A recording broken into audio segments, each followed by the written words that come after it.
ओम श्री बृहस्पति नमः। आप सभी पर बृहस्पति देवता की कृपा सदा बनी रहे। बृहस्पतिवार का व्रत करने और व्रत कथा सुनने से स्त्री पुरुषों की सभी मनोकामनाएं पूर्ण होती है। इस व्रत से धन संपत्ति की प्राप्ति होती है, निसंतानों को पुत्र मिलता है, परिवार में सुख शांति बनी रहती है, सभी आनंद पूर्वक रहते हैं। बृहस्पतिवार व्रत की पौराणिक कथा के अनुसार प्राचीन समय की बात है। भारतवर्ष में एक राजा राज्य करता था। वह बड़ा प्रतापी और दानी था। वह नित्य प्रति मंदिर में भगवान के दर्शन करने जाता था। वह ब्राह्मण और गुरु की सेवा किया करता था। उसके द्वार से कोई भी याचक निराश होकर नहीं लौटता था। वह प्रत्येक गुरुवार को व्रत रखता और पूजन करता था। हर दिन गरीबों की सहायता करता था, परंतु यह सब बातें उसकी रानी को अच्छी नहीं लगती थी। वह ना तो व्रत करती और ना ही किसी को एक भी पैसा दान में देती थी। राजा से भी ऐसा करने से मना किया करती थी। एक समय की बात है, राजा शिकार खेलने वन को चले गए थे।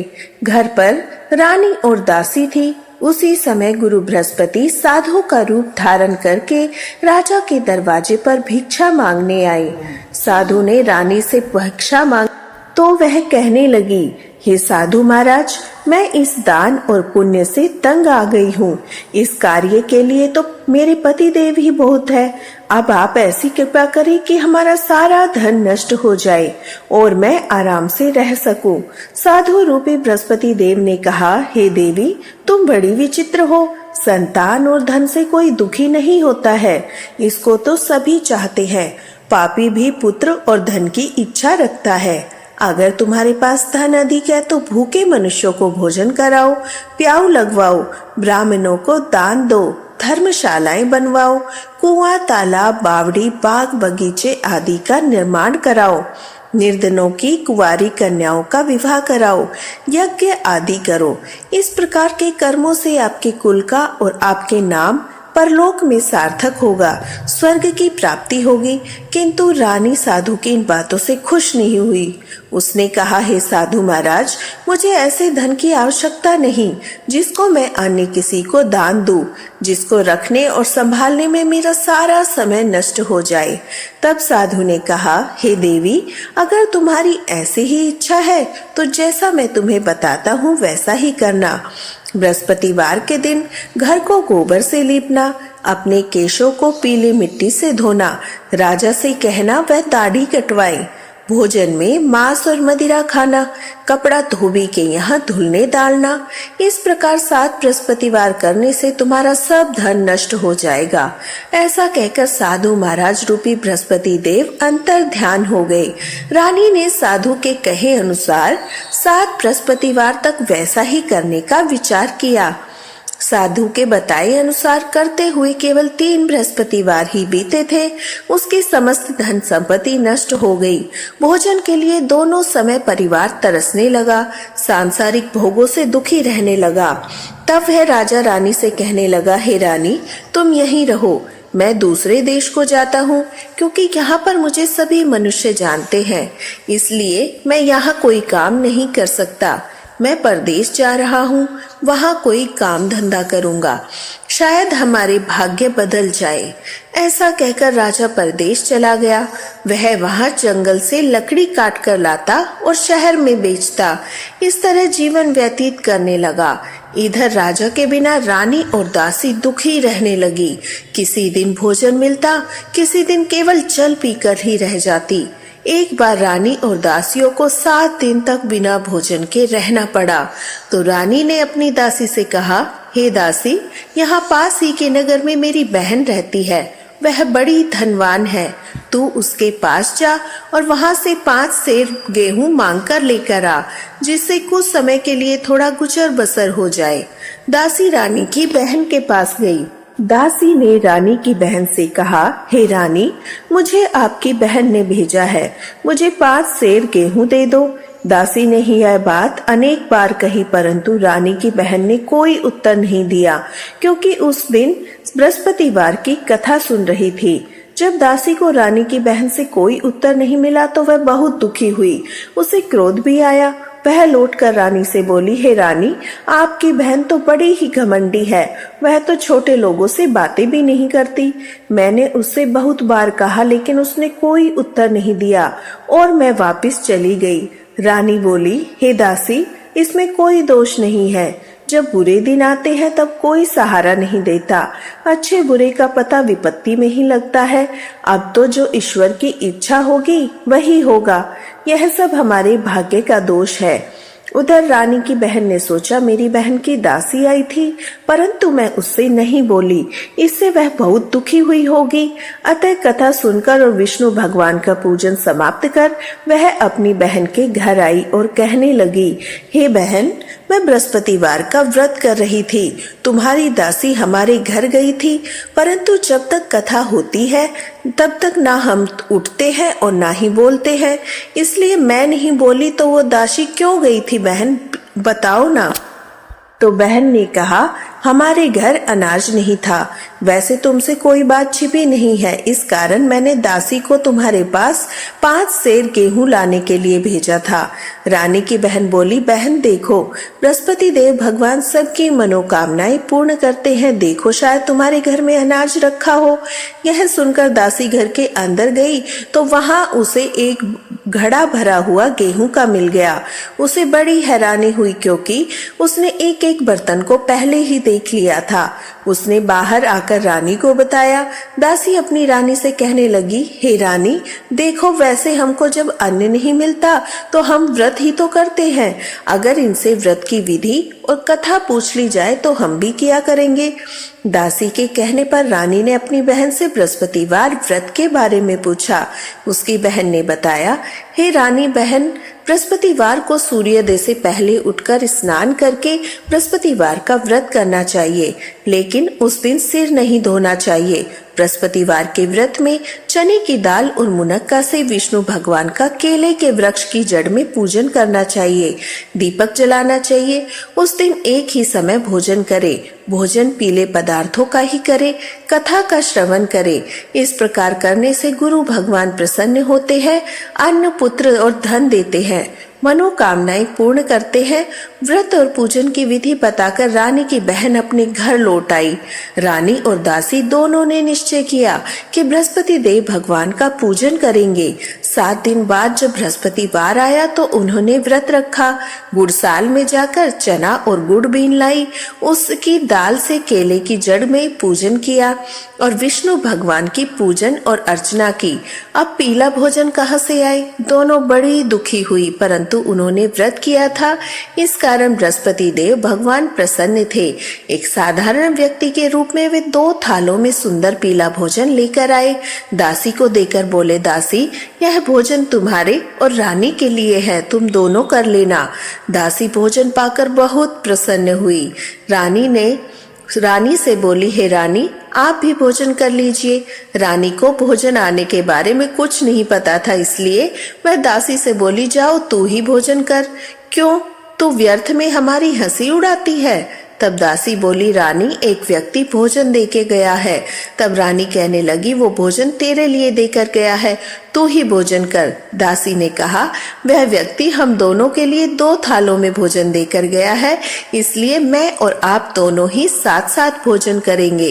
फिर दोनों ने गुरु भगवान को नमस्कार किया और भोजन ग्रहण किया। उसके बाद से वे प्रत्येक बृहस्पतिवार को गुरु भगवान का व्रत और पूजन करने लगी। बृहस्पति देव भगवान की कृपा से उसके पास धन हो गया, परंतु रानी फिर पहले की तरह से आलस्य करने लगी। तब दासी बोली, देखो रानी, तुम पहले भी इस तरह आलस्य करती थी, तुम्हें धन रखने में कष्ट होता था, इस कारण सभी धन नष्ट हो गया। अब गुरु भगवान की कृपा से धन मिला है तो तुम फिर से आलस्य कर रही हो। बड़ी मुसीबतों के बाद हमने यह धन पाया है, इसलिए हमें दान और पुण्य करना चाहिए।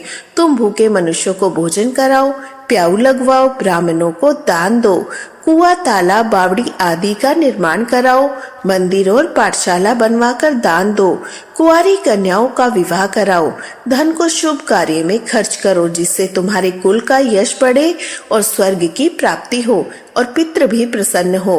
दासी की बात मानकर रानी ने इसी प्रकार के कर्म करने प्रारंभ कर दिए, जिससे उसका काफी यश फैलने लगा। एक दिन रानी और दासी आपस में विचार करने लगी, न जाने राजा किस दशा में होंगे, उनकी कोई खोज खबर नहीं है। उन्होंने बृहस्पति देव से प्रार्थना की, तब भगवान ने रात्रि में राजा को स्वप्न में कहा, हे राजा उठ, तेरी रानी तुझको याद करती है, अब अपने देश को वापस लौट जा। राजा प्रातःकाल उठकर जंगल से लकड़ियां काट कर लाने के लिए जंगल की ओर चल पड़ा। जंगल से गुजरते हुए वह सोचने लगा, रानी की गलती से उसे कितने दुख भोगने पड़े। राजपाट छोड़कर उसे जंगल में रहना पड़ रहा है। जंगल से लकड़ियां काटकर उन्हें बेचकर गुजारा करना पड़ा। उसी समय उस जंगल में बृहस्पति देव एक साधु का रूप धारण करके आए और राजा के पास आकर बोले, हे लकड़हारे, तुम इस सुनसान जंगल में किस चिंता में बैठे हो, मुझे बतलाओ।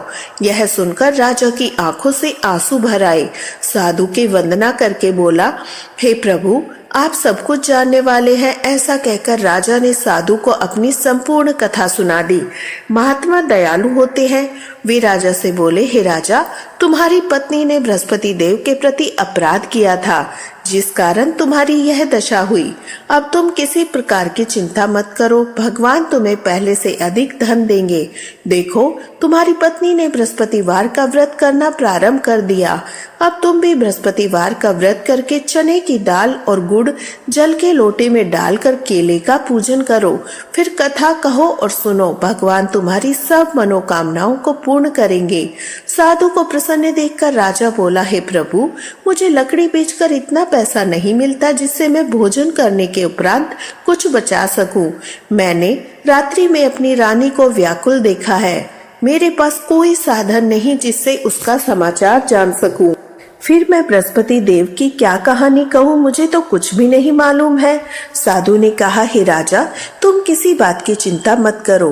बृहस्पतिवार के दिन तुम रोजाना की तरह लकड़ियां लेकर शहर में जाओ।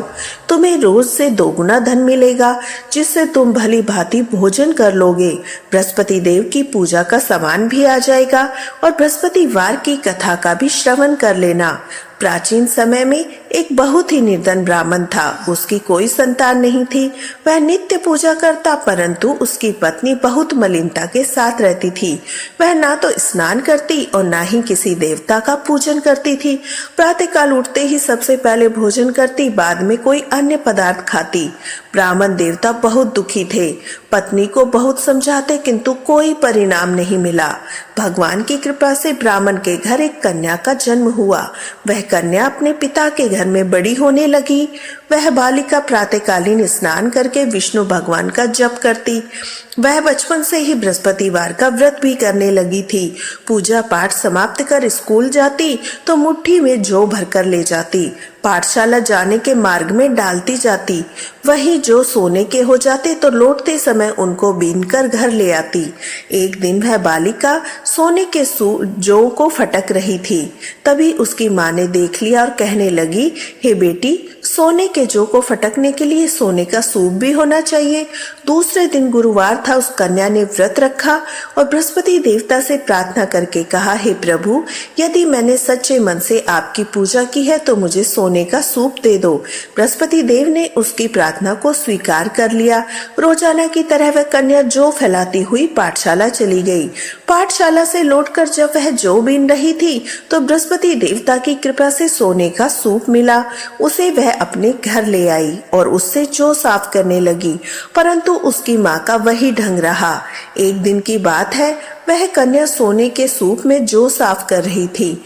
उसी समय उस नगर का राजकुमार वहां से होकर निकला। इस कन्या के रूप और सोने के सूप में जौ को साफ करते देखकर वह उस कन्या पर मोहित हो गया। राजमहल आकर वह भोजन और जल त्याग कर उदास होकर लेट गया। राजा को जब राजकुमार द्वारा अन्य जल त्यागने का समाचार मिला तो अपने मंत्रियों के साथ जाकर समाचार लिया। बोले, हे बेटा, तुम्हें किस बात का कष्ट है? किसने तुम्हारा अपमान किया है अथवा कोई और कारण है? मुझे बतलाओ, मैं वही करूंगा जिससे तुम्हें प्रसन्नता हो।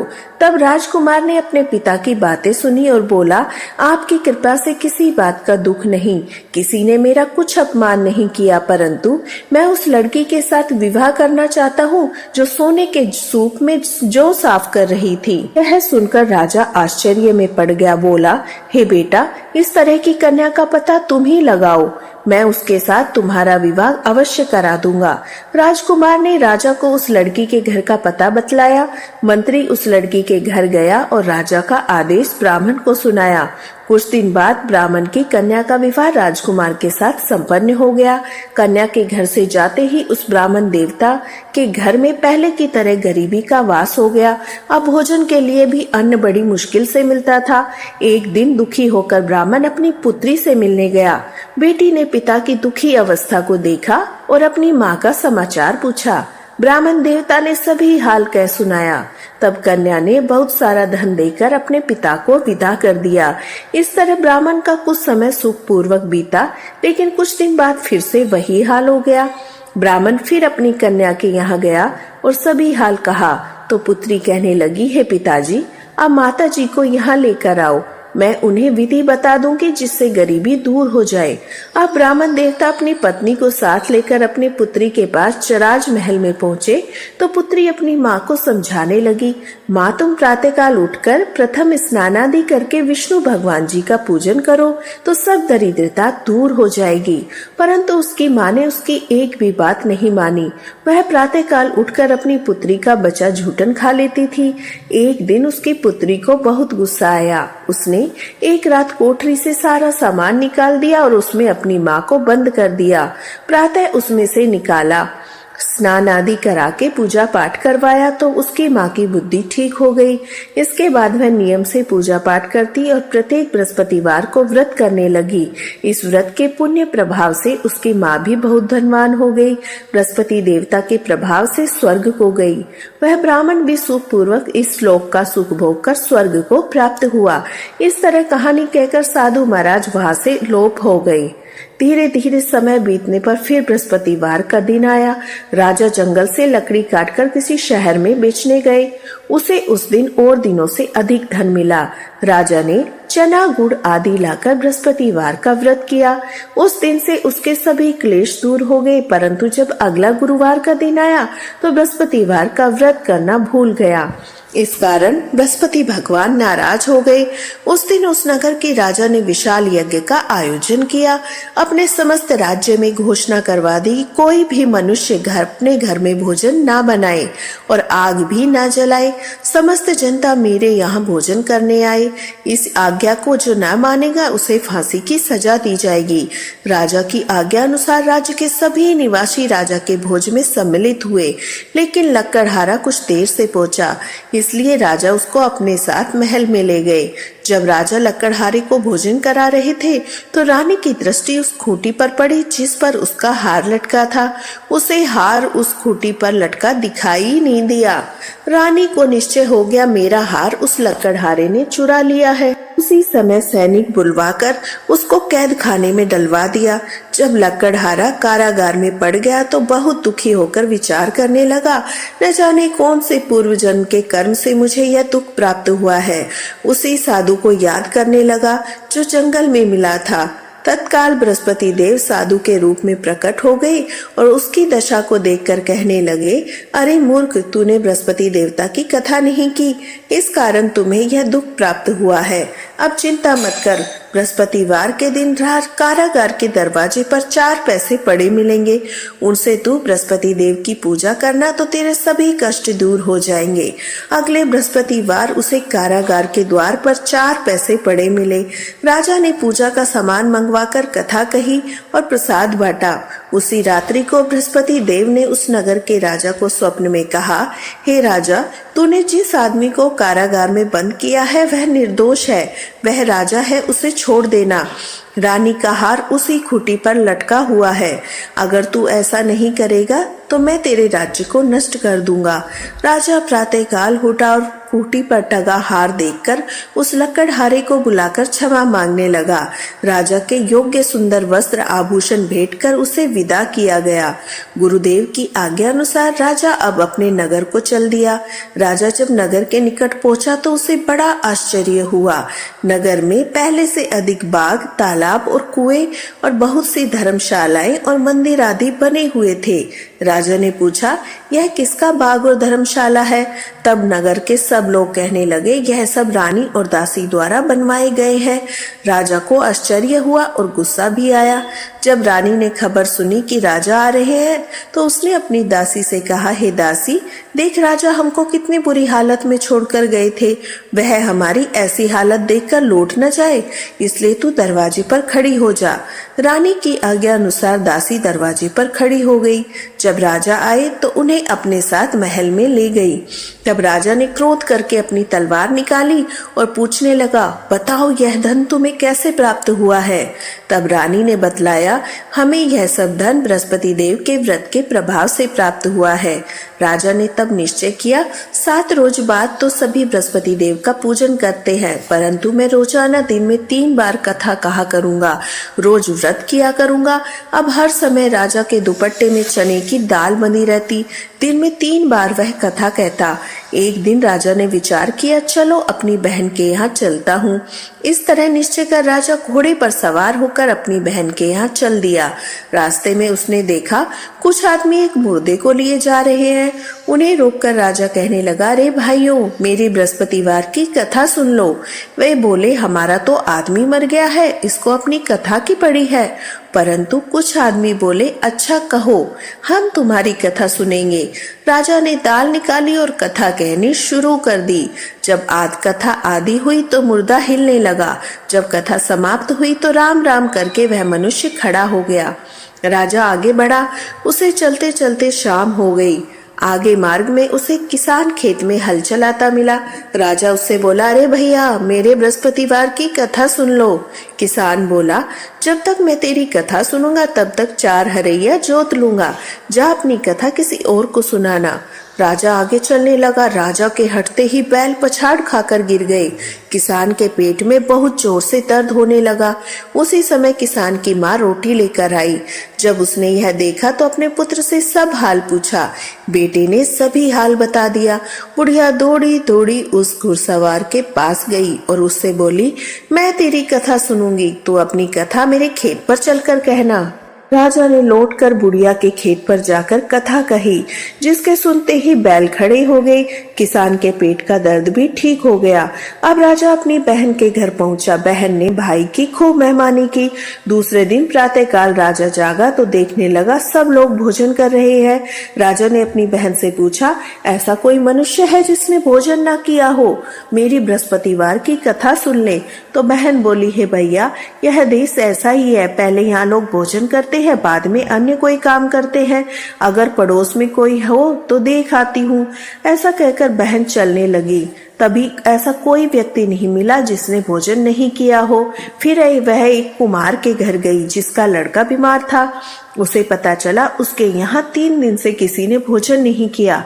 रानी ने अपने भाई की कथा सुनने के लिए कुम्हार से कहा तो तैयार हो गया।